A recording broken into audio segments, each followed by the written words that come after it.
भारतीय न्याय संहिता BNS 2023 की धारा 1, 2, 3 और 4 सहित उपखंडों की जानकारी मांगी है। यह संहिता भारतीय दंड संहिता 1860 IPC का स्थान ले रही है और 1 जुलाई 2024 से पूरे भारत में लागू हो चुकी है। अब मैं विस्तार से बताता हूं।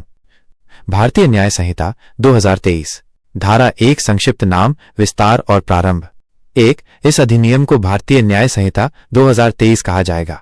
2. यह संहिता पूरे भारत पर लागू होगी, जम्मू कश्मीर सहित पूरे भारत में लागू, क्योंकि अब अनुच्छेद 370 हट चुका है।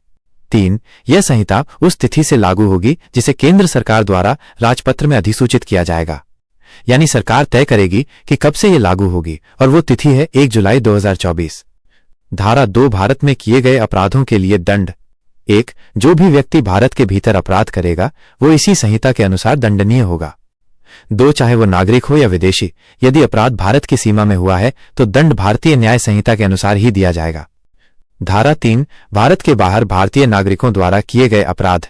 1. यदि कोई भारतीय नागरिक भारत से बाहर विदेश में अपराध करता है तो उस पर भी भारतीय न्याय संहिता लागू होगी। 2. इसका उद्देश्य यह है कि कोई भी भारतीय नागरिक भारत के बाहर जाकर भी कानून से बच न सके। उदाहरण, यदि कोई भारतीय दुबई या लंदन में अपराध करता है और बाद में भारत आता है तो उसके विरुद्ध कार्रवाई भारतीय न्याय संहिता से होगी। धारा 4 भारत से बाहर जहाज या विमान पर किए गए अपराध। 1. यदि कोई अपराध भारत में पंजीकृत किसी जहाज, शिप या विमान एयरक्राफ्ट पर होता है, भले ही वो जहाज विमान भारत से बाहर ही क्यों न हो, तब भी भारतीय न्याय संहिता लागू होगी। 2. ये प्रावधान इसलिए बनाया गया है ताकि अंतर्राष्ट्रीय यात्रा या समुद्री मार्गों पर अपराध करने वाले व्यक्ति बच न सकें। उदाहरण, यदि भारत का पंजीकृत विमान एयर इंडिया अमेरिका जा रहा है और उसमें झगड़ा या अपराध होता है, भारतीय कानून लागू होगा।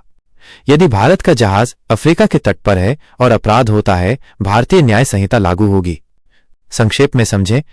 धारा 1 नाम, विस्तार और लागू होने की तिथि। धारा 2 भारत के अंदर अपराध करने वालों को दंड। धारा 3 विदेश में भारतीय नागरिक द्वारा किए गए अपराध पर दंड। धारा 4 विदेश में जहाज या विमान पर अपराध होने पर दंड। अगर जानकारी अच्छी लगी हो तो कृपया YouTube चैनल भ्रष्टाचार मुक्त भारत को सब्सक्राइब करें। धन्यवाद दोस्तों।